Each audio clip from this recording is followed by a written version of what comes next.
আরও এক ম্যাচ, আরও একবার আর্জেন্টাইন ফ্যানদের হার্ট বিট বাড়িয়ে দিয়ে শেষ পর্যন্ত আর্জেন্টিনা জয়টা পেয়ে গেল। এক্সট্রা টাইমে আরও একবার লিওনেল মেসির আর্জেন্টিনাকে অপেক্ষা করতে হলো এবং শেষ পর্যন্ত আর্জেন্টিনা 3-1 গোলে সুইজারল্যান্ডকে হারিয়ে দিয়ে পৌঁছে গেল সেমিফাইনালে। আর কি আরো একটা ম্যাচ, মানে এইভাবে দেখতে দেখতে আর কত, মানে অভ্যস্ত হয়ে যাচ্ছি যে আর্জেন্টিনা ম্যাচটাকে জমাবে। মানে ব্যাপারটা এরকম দাঁড়িয়েছে যে 90 মিনিট আর্জেন্টিনাই ম্যাচ জমিয়েছে, আর্জেন্টিনাই ম্যাচটা জমিয়েছে আমার কাছে মনে হয়। মানে আর্জেন্টিনা চেষ্টাই করে নাই। কেন চেষ্টা করে নাই আমি বলি, 10 মিনিটে আর্জেন্টিনা এই ম্যাচে এগিয়ে গেল। আর্জেন্টিনা কোয়ার্টার ফাইনালে 10 মিনিটের ভেতরে এগিয়ে যাওয়া তো একটা বিরাট বড় লিড, এবং আর্জেন্টিনার আগের 2 ম্যাচের যে ভঙ্গুর দশা সেখান থেকে মনে হচ্ছে একটু গোছানোটা আর্জেন্টিনাকে দেখবো আমরা, যে এই আর্জেন্টিনা আসলে সামনের দিকে গিয়ে কন্ট্রোল রাখার চেষ্টা করবে।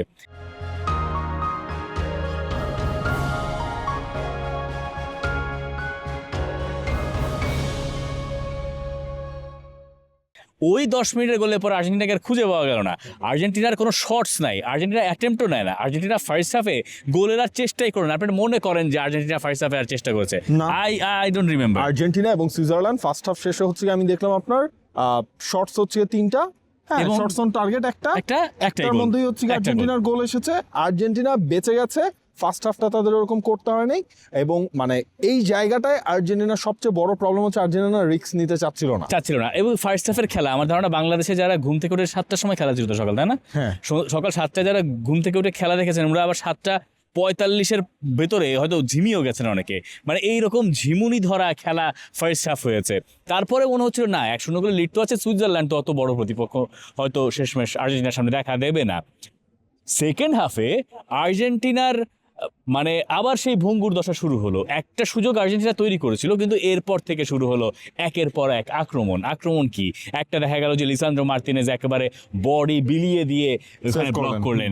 এমিলিয়ানো মার্তিনেজ একটা হেডার সেভ করতে গিয়ে পেছনে দর্শক তাঁতিয়ে দিলেন, ওটা রেগুলার সেভ ছিল। এরপর আর একটা ভালো সেভ করলেন, গ্রানিট শাকা একটা শট করেছেন, সেটা তিনি ঠেকিয়ে দিয়েছেন। দুটা ভালো সেভের পরে 3 নম্বর বারে এসে এনদোয়ে, আমি এনদোয়ের কথা বলেছিলাম এই জায়গায় দাঁড়িয়ে ম্যাচের আগের দিন, এনদোয়ে ওই রাইট সাইড দিয়ে মানে ওখান থেকে বল লুজ এবং ওখান থেকে বল নিয়ে গিয়ে তারা সুন্দর রিকার্ডো রদ্রিগেজের সঙ্গে 1-2, এনদোয়ে গোল করে বসলেন 1-1। নাও দেখেন এইবার গোলের আগে আপনি একটু আগে থেকে চিন্তা করেন, সেকেন্ড হাফটা যখন শুরু হলো আর্জেন্টিনা, মানে এতটা হাই লাইন মেনটেন করা শুরু করলো সুইজারল্যান্ড, তাদের হাফ লাইনের নিচে গোলকিপার ছাড়া কেউ নাই। মানে আর্জেন্টিনা কতটা চাপে আপনি খেয়াল করেন, আর্জেন্টিনা নিজেদের এরিয়া এবং হচ্ছে মিডফিল্ডের ব্লকের নিচে আর্জেন্টিনার হচ্ছে আপনার 11টা প্লেয়ার। সুইজারল্যান্ড এতটাই হচ্ছে চাপাচ্ছিল। তার মানে আর্জেন্টিনা যে সেকেন্ড হাফে ভঙ্গুর হয়ে যেতে পারে, এবং এটা মুরাতিয়া কিন্তু খুব ভালো মতো বুঝেছেন যে আর্জেন্টিনার প্লেয়াররা টায়ার্ড, এবং তিনি সেকেন্ড হাফে চাপিয়ে খেলা শুরু করছেন। সেকেন্ড হাফ থেকে ডিফেন্সিভ লাইন উপরে উঠিয়ে দিয়েছেন এবং আর্জেন্টিনা নিজেদের অর্ধে আটকা, মানে এত অর্ধে আটকা যে পেছনে আর যাওয়ার জায়গা নাই। হ্যাঁ, এবং আর্জেন্টিনা 1-0 গোল নিয়ে এত কমফোর্টেবলি খেলছে, মানে খেলার চেষ্টা করছে, ভাবখানা এমন যে এটা দিয়েই তারা ম্যাচ জিতবে, আর ওই পাশে গোলের কোনো প্রয়োজন নাই। এরপরে যখন 1-1 হলো তখন তো খেলা চেঞ্জ হয়ে গেল। তখন তো সুইজারল্যান্ড ঠিকই ম্যাচে ফিরলো। হয়তো এমিলিয়ানো মার্তিনেজ ভেবেছিলেন যে এইটাই আমরা আটকে ফাটকে দিয়ে চলে যাব, তখন সুইজারল্যান্ড ম্যাচে ফিরলো। কিন্তু তারপরে খেলা আবার পাল্টালো যখন ব্রিল এমবোলো রেড কার্ড দেখলেন। এবার আসেন রেড কার্ডের ঘটনায়। ব্রিল এমবোলোর আগে একটা ইয়েলো কার্ড ছিল, এই কারণে যে ঘটনাটা যখন ঘটেছিল, ঘটনাটা আসলে কি ঘটলো, প্রথমে হচ্ছে রেফারি লিয়ান্ড্রো পারেদেসকে ইয়েলো কার্ড দেখালেন। এরপর যখন সেটা ভিএআর এর ইন্টারফেয়ারেন্স হলো, সেখানে দেখা গেল পুরো ঘটনা উল্টো। এমবোলোই সেখানে, যদি আমরা খাঁটি বাংলা ভাষায় বলি, নাটক করা। এমবোলো হচ্ছে সেখানে নাটক করলেন, এবং এই নাটক করার দায়ে তাকে হচ্ছে গিয়ে মিসিং আইডেন্টিটি, হ্যাঁ মানে এটা ভুল আইডেন্টিটি। মানে ধরুন আপনি ভিআর এর নিয়মটার ভেতরে যা পড়ে সেটা হচ্ছে আপনি কাউকে একটা কার্ড দেখিয়েছেন, সেটা রেড কার্ড, সেটা হলুদ কার্ড, কিন্তু তাকে আসলে কার্ড দেখানোর কথা নয়। তখন ভিআর আপনাকে বলবে যে তুমি আসলে ভুল প্লেয়ারকে কার্ড দেখিয়েছো, এবং মাঠের রেফারি এটা পুরোপুরি ভুল করেছেন যে তিনি আসলে ডাইভটা বুঝতে পারেন নাই। রাদার তার কাছে মনে হয়েছে, তার বিশ্বাস ছিল যে লিয়ান্ড্রো পারেদেস একটা ট্যাকল করেছেন এবং সেই কারণে তাকে হলুদ কার্ড দেখানো হয়েছে। কিন্তু ভিআর দেখেছে যে না, এখানে যে হলুদ কার্ডটা দেখানো হয়েছে, হলুদ কার্ডটা আসলে তাকে দেখানোর কথা না, কারণ ওখানে সে ডাইভ দিয়েছে। এইটা গেছে ভিআরে। ভিআর বলেছে তুমি আসলে ভুল করেছো, এবং সেকেন্ড ইয়েলো কার্ড আপনি চাইলে রিভিউ করতে পারেন। আর এটার মূল ঘটনা ছিল যে আইডেন্টিটির যেহেতু মিস হয়েছে, সেই কারণে ভিআর বলেছে যে তোমার এইখানে এটা পানিশ করতে হবে। এখন রেফারি গিয়ে সাইড স্ক্রিনে গিয়ে দেখেছেন, দেখে তার কাছে মনে হয়েছে যে এটা তো ভুল হয়েছে। এখন এই ইয়েলো কার্ডটা শিফট হয়ে যাবে, ইয়েলো কার্ডটা শিফট হয়ে গিয়ে যিনি এর আগেই একটা ইয়েলো কার্ড দেখে ফেলেছেন, দেখে বসেছেন, এবং এই সিমুলেশনের কারণে মানে ওই নাটকের কারণে তিনি সেকেন্ড ইয়েলো কার্ড দেখেছেন। এখন কথা হচ্ছে যে সেকেন্ড ইয়েলো কার্ড সিমুলেশনে দেখা মানে ডাইভ মেরে দেখার এরকম ঘটনা যে বিশ্বে প্রথম এইবারই ঘটেছে, আর সেটা যে আর্জেন্টিনার পক্ষেই গেছে ব্যাপারটা এরকম না, মানে এর আগেও এমন ঘটনা ঘটেছে। এবং ফেমাসলি ফ্রাঞ্চেসকো তোত্তি, মানে বাংলায় বললে ফ্রাঞ্চেসকো টোট্টি, তিনি এইরকম ভাবে রেড কার্ড দেখেছেন এবং সেকেন্ড ইয়েলো কার্ড দেখে তিনি বিশ্বকাপে তাকে মাঠ ছাড়তে হয়েছিল। আসামোয়া জিয়ানের কথা রয়েছে 2006 সালে এরকম নাটক করার পর তিনি ধরা খেয়ে তাকেও আসলে রেড কার্ডটা দেখতে হয়েছিল, এবং ওইটাই আসলে সুইজারল্যান্ডকে পুরো ম্যাচ থেকে ছিটকে দিয়েছে। এমবলো যদি ওইটা ওই সময় না করে দলকে এভাবে বিপদে না ফেলতেন, তাহলে হয়তো এই ক্যান্সার স্টেডিয়ামের সামনে দাঁড়িয়ে আমাদের অন্য কথা আজকে বললে কিন্তু হলেও হতে পারে। আপনি যত সহজে বলে দিলেন যে ম্যাচ থেকে সুইজারল্যান্ড ছিটকে গেছে, আমার তো মনে হয় না সুইজারল্যান্ড ম্যাচ থেকে ছিটকে গেছে। আপনি খেয়াল করে আমি তো সেটাই প্রত্যাশা করেছিলাম। তখন হচ্ছে কি সুইজারল্যান্ড কিন্তু একদম তারা ফ্লেয়ারে ছিল, সেকেন্ড হাফের শুরুটা তারা করেছে ফ্লেয়ার, কিন্তু গোল তারা আদায় করলো, মোমেন্টাম তাদের কাছে পিক হয়ে গেল। এরপর আলটিমেটলি কি হলো, আলটিমেটলি হচ্ছে কি আপনার ওই, কিন্তু আর্জেন্টিনা কি ম্যাচের কন্ট্রোল নিতে পারলো না, আর্জেন্টিনা তো পারে নাই। সে কারণেই তো আর্জেন্টিনা কেন পারে নাই, কারণ হচ্ছে সুইজারল্যান্ড তারা হচ্ছে নিজেদেরকেও তখন তাদের গুটিয়ে রাখতে হয়েছে, তখন তাদের ফুল কনসেন্ট্রেশন চলে গেছে ডিফেন্ডিং এ। তখন আমরা দেখেছি 5 জন মিলে সুইজারল্যান্ডকে ডিফেন্ড করতে হয়েছে, কিন্তু তারপরও সুইজারল্যান্ড ম্যাচ কন্ট্রোল করেছে। সুইজারল্যান্ড তবুও বল পজিশন রেখেছে, এরপরেও সুইজারল্যান্ড এমন পরিস্থিতি তৈরি করেছে যে আর্জেন্টাইন ফুটবলাররা সবাই তাদের অর্ধে ফেরত গেছেন। এবং দেখেন যখন ওই রেড কার্ডটা হলো, সুইজারল্যান্ড 10 জনের দলে পরিণত হলো, এর জাস্ট কয়েক মিনিট পর আর্জেন্টিনা তখন কিন্তু হচ্ছে গিয়ে ধীরে ধীরে সাইডওয়ে পাসগুলো আর্জেন্টিনা খেলা শুরু করলো। ভয়ঙ্কর। দেখেন পরের হাফে কিন্তু আর্জেন্টিনার আপনি রেড কার্ডের পরের যে অ্যাটিটিউড সেটা হচ্ছে আপনি পুরো ম্যাচে খুঁজে পান নাই, কারণ ওই সুযোগটা আর্জেন্টিনা কাজে লাগিয়েছে। যখন একজনের হচ্ছে সেখানে ফাঁকা স্পেস, সাইডওয়ে পাসগুলো আর্জেন্টিনা খেলা শুরু করলো। আপনি না, ঠিক আছে, সাইডওয়েজ পাস তো এইরকম প্রেডিক্টেবল হয়ে গেছে, আপনি তো একের পর এক সাইডওয়েজ পাস খেলেছেন। সেইটা হচ্ছে প্রথম দিকে তো আপনার বলার পজিশন নাই, আপনার কাছে তো আপনার নাই।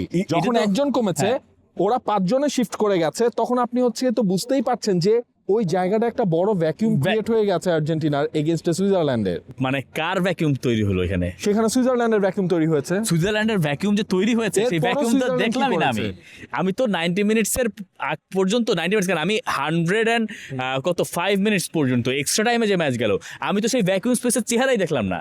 যারা আপনি হচ্ছে কেন দেখলেন না, কারণ হচ্ছে তখন তো আর্জেন্টিনা হচ্ছে লাস্টের দিক থেকে তারা বল রাখা শুরু করেছে। 10 মিনিটে গোল দেওয়ার পরে একটা অন টার্গেট শট নাই, এরপরের অন টার্গেটের শট আসলে কত পরে গিয়ে, একটা অন টার্গেটের শট নাই। এবং ওই 100 মানে খেলা আপনি তখন শিখেছে 2 রকম, একটা আছে, একটা হচ্ছে আপনি এই খেলাটা 90 মিনিটসে শেষ করবেন, আপনি পারেন না, আমি ধরে নিলাম যে ঠিক আছে 87 মিনিটসের পরে গিয়ে যখন আবার এক্সট্রা টাইম দিয়েছে, 7 মিনিটে 9 মিনিট এক্সট্রা টাইম দিয়েছে, আপনি চিন্তা করছেন যে না, একটা গোল খেয়ে গেলে তো গেলাম, তাহলে আমি এটা খেলাটার এক্সট্রা টাইমে নিয়ে যাই, ওর তো 10 জনই আছে, ভালো কথা, আপনি গেলেন এক্সট্রা টাইমে, আপনি এক্সট্রা টাইমে গেছেন।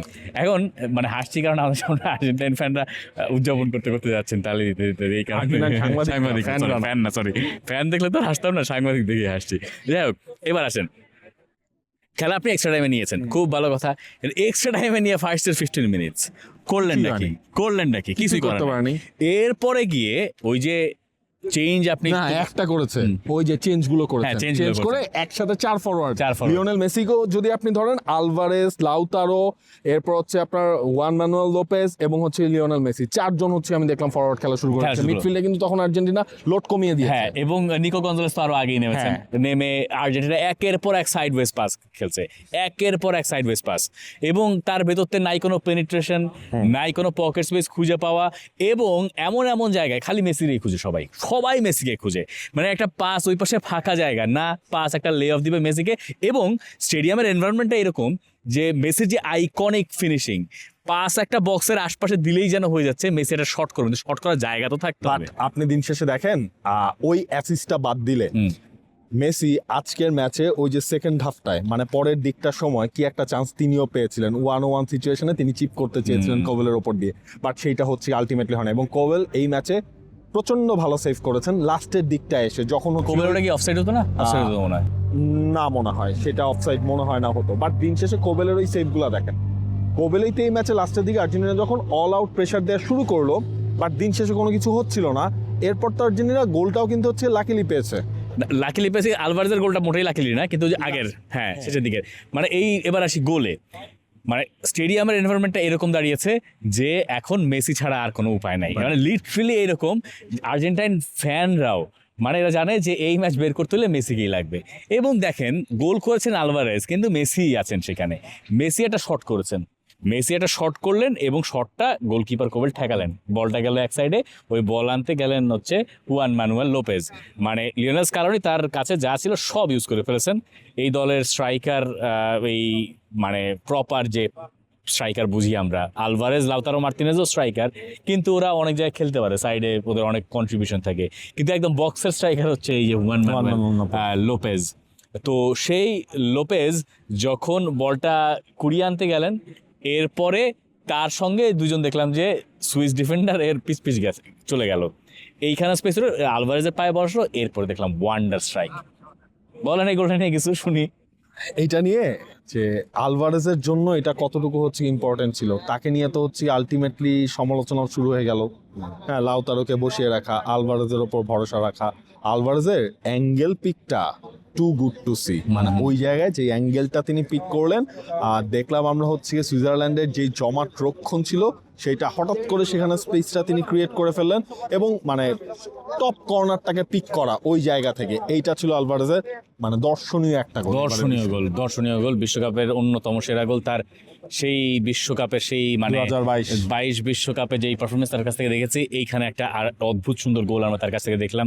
একটা প্লেয়ার যিনি গোল করতে পারছেন না, তিনি ওই মোমেন্টে এরকম গোল করতে পারেন, বুঝতেই পারছেন তার কোয়ালিটির কথা আলাদা করে। তো ওই হুয়ান ম্যানুয়েল লোপেজ আসলে ফেরত যায় একটু, উনি যে স্পেসটা তৈরি করেন, উনি যেন বিশ্বকাপ দলে থাকতেন না। ওই যে স্ট্রাসবুর্গের পানি কেলি যাই বলেন না কেন, যেভাবে উচ্চারণ করেন না কেন, উনি ইনজুর্ড হলেন বলে লোপেজের জায়গাটা ওইখানে হয়েছে না, তো উনি আসলে এই বিশ্বকাপ দলে থাকতেন, তো তার একটা কন্ট্রিবিউশন পাওয়া গেল। আলভারেজ যখন গোল করছেন 2-1, কিন্তু আর্জেন্টিনা কি তখনও খুব নিরাপদ? না, তখনও আসলে তারা নিরাপদ না, খুব নিরাপদ না। তার দিন শেষে হচ্ছে ওই কাজটা আরেক ফরওয়ার্ড করে দিলেন, লাউতারো মার্টিনেজ, তিনি হচ্ছে গিয়ে করে দিলেন। এবং লাউতারোর গোলটাও হচ্ছে গিয়ে মানে লাউতারোর জন্য ভালো হয়েছে, আর্জেন্টিনার জন্য ভালো হয়েছে যে তাদের ফরওয়ার্ডরা একটা গোলের মুখে আলটিমেটলি তারা আসলো। আর লাউতারো তো এখানে হচ্ছে আপনার বুদ্ধিটা কাজে লাগিয়েছেন, তিনি তো হচ্ছে বলটা তার কাছে পাওয়ারও কথা ছিল না, তিনি বলটা পেলেন এবং বলটা পাওয়ার পর দেখলেন ওখানে একটা গ্যাপ আছে, তিনি জাস্ট হচ্ছে ওই গ্যাপে বলটা আলটিমেটলি প্লেস করে দিলেন, মানে অ্যাজ এ ফরওয়ার্ডের কাছ থেকে আপনি যা চান। এবং তাতে আর্জেন্টিনা বিশ্বকাপের সেমিফাইনালে। এবার সেমিফাইনালে আর্জেন্টিনার প্রতিপক্ষ ইংল্যান্ড। সুইজারল্যান্ড তো বাদ পড়ে গেছে, সুইজারল্যান্ডের জন্য আপনার খারাপ লাগতে পারে, গ্রানিট শাকা মন খারাপ করেই মাঠ ছেড়েছেন, কিচ্ছু করার নাই, হারতে হবে, দিন শেষে একটা দলকে হারতে হয়। কিন্তু এবার ইংল্যান্ডকে পেল আর্জেন্টিনা। ইংল্যান্ড আর আর্জেন্টিনার ঐতিহাসিক লড়াইয়ের কথা আপনি জানেন। ইংল্যান্ড আর আর্জেন্টিনা বিশ্বকাপে আরও একবার মুখোমুখি, আর আর্জেন্টিনা এটার তাদের ষষ্ঠ সেমিফাইনাল, ইংল্যান্ডের চতুর্থ সেমিফাইনাল। আর্জেন্টিনার সেমিফাইনালের রেকর্ডটা কি? আর্জেন্টিনা প্রথম সেমিফাইনাল খেলেছিল 1930 সালে। আর্জেন্টিনার দ্বিতীয় সেমিফাইনাল ইন্টারেস্টিংলি 1986 সালে। 1978 বিশ্বকাপ জেতার পরে কেন আর্জেন্টিনার সেমিফাইনাল নেই? ইন্টারেস্টিং কোয়েশ্চেন, কারণ ওইবার বিশ্বকাপে সেমিফাইনাল ছিল না। তারপরে 86-এর পরে আর্জেন্টিনা ওইবার সেমিফাইনাল জিতলো, 30-এ আর্জেন্টিনা সেমিফাইনাল জিতেছে। এরপরে আর্জেন্টিনা 1990 সেমিফাইনাল খেললো, জিতলো। 2014-তে খেললো, জিতলো। 22-এ খেললো, জিতলো। 2026 তার সেমিফাইনাল, মানে আর্জেন্টিনা কখনো সেমিফাইনালে হারে নাই। আর ইংল্যান্ড এর আগে যে 3বার খেলেছে তার ভেতরে তারা একবার জিতেছে 1966 সালে। এবং ইংল্যান্ড আর আর্জেন্টিনার মুখোমুখি যে লড়াইগুলোর হেড টু হেডও আছে, সেখানে কিন্তু আর্জেন্টিনার থেকে ইংল্যান্ড এগিয়ে দিন শেষে বিশ্বকাপের লড়াইও যদি হিসাব করেন, মানে বিশ্বকাপের লড়াই তো হিসাব করলে হচ্ছে 6বার দেখা হয়েছে, সেখানে আলটিমেটলি মনে হয় আপনার ইংল্যান্ডের মানে হাফ অফ দ্য পার্সেন্টেজের ওপরে হচ্ছে ইংল্যান্ড ম্যাচ জিতেছে। 62-তে বোধহয় একবার দেখা হলো, তাই না? যতটুকু আমার সাধারণ জ্ঞান বলে।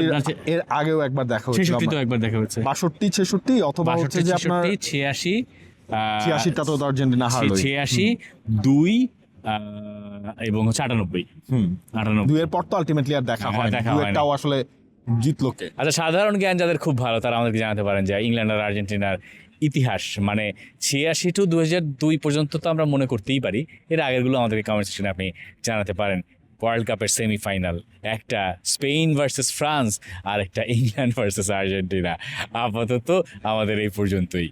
For more updates, subscribe to our YouTube channel and click on the bell icon. Follow us on Facebook and Instagram. Download T Sports app to enjoy exciting games and highlights. Visit tsports.com.